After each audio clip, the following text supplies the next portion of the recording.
Hi Year 8. Today we're going to learn a new method for sketching straight lines. This is called the gradient and y-intercept method. So if I give you the rule for a line, like this one here, y equals minus 3 over 2x plus 2. Last lesson we learned that we could read off what the gradient and the y-intercept is.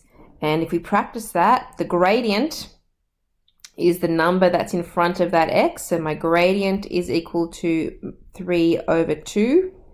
And the y-intercept is the number on the end here. So we give that the letter b, the y-intercept is equal to 2. Now we can use that to sketch the line without having to draw up a table of values. Now to do that, you always start with the y-intercept. So my y-intercept for this graph was 2. So I go to the y-axis, I find the 2, and that is my first point on the graph. So you put a cross there. Now, if my gradient is 3 over 2, remember that gradient is rise over run. So that means the rise could be my 3 and the run could be my 2.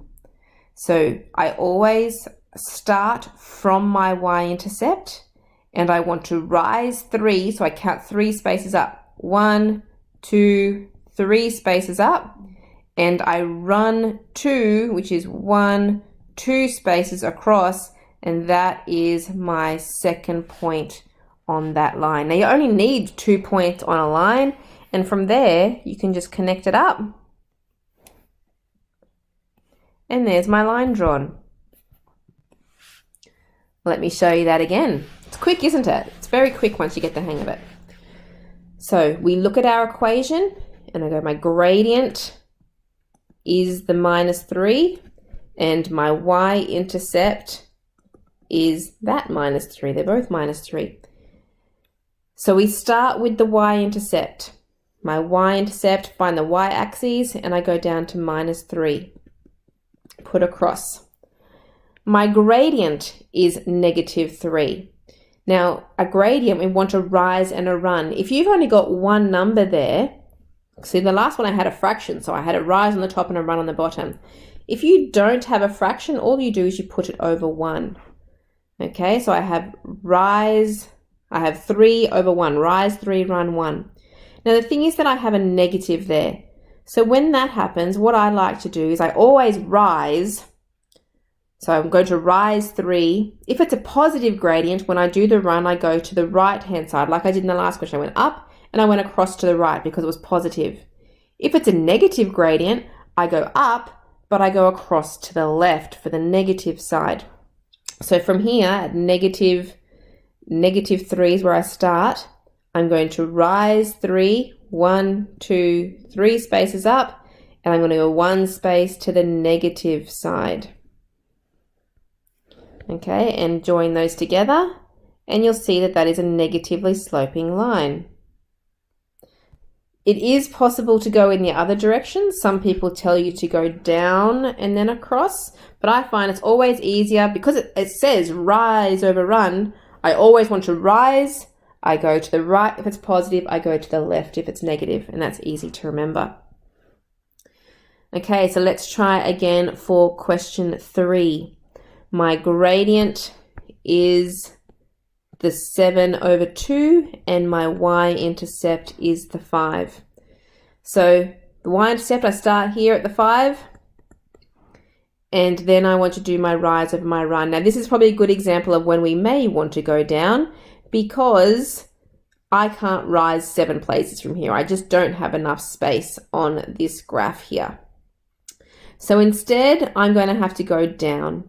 So I'm going to have to go 7 spaces, 1, 2, 3, 4, 5, 6, 7, puts me down here.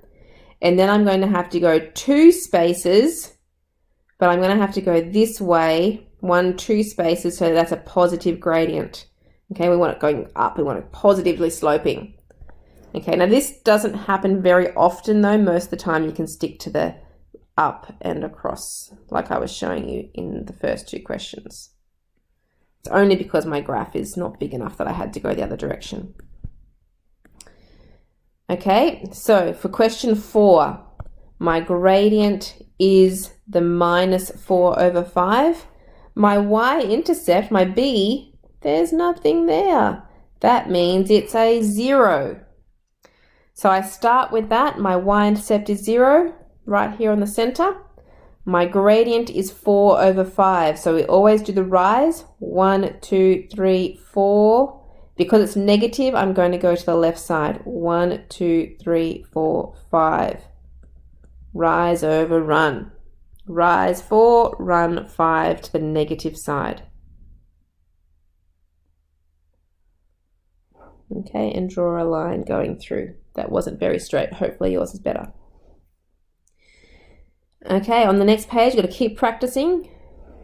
So for question 5, my gradient is the 4, my y-intercept is the 1. So start with the y-intercept, I put a cross at the 1. A gradient of 4, remember we want to make that a fraction, so 4 over 1. I want to rise 4, 1, 2, 3, 4, and run 1 to the positive side. And rule it up. And you can get quite fast at this. And I'm hoping that you will all get quite fast at this. Question 6. The gradient is the 3 over 5. The y-intercept is negative 1. So we start at negative 1. And the rise is 3. The run is 5. And it's positive. So rise 3. 1, 2, 3. And 5 to the positive side. 1, 2, 3, 4, 5. Put a nice big cross and join them up.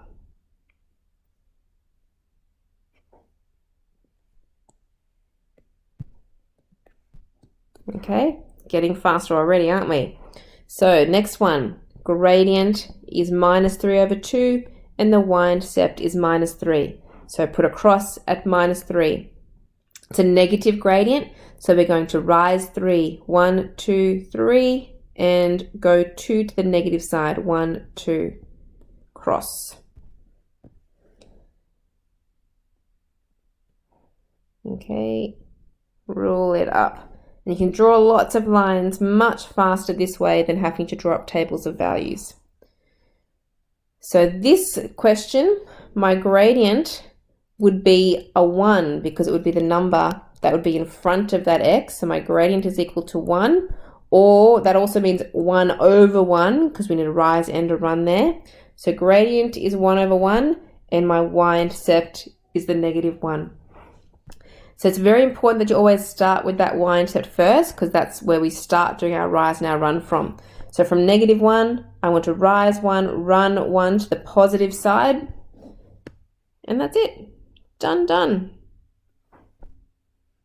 Rule it up. Put some arrows on.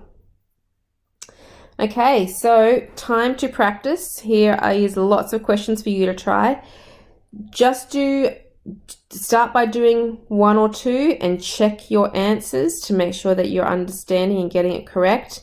Don't go and do the whole lot and then check your answers. Check as you go just to make sure that you are getting them correct. So exercise 8, lots of questions in here to practice. Yeah, hopefully you'll get very, very fast at these.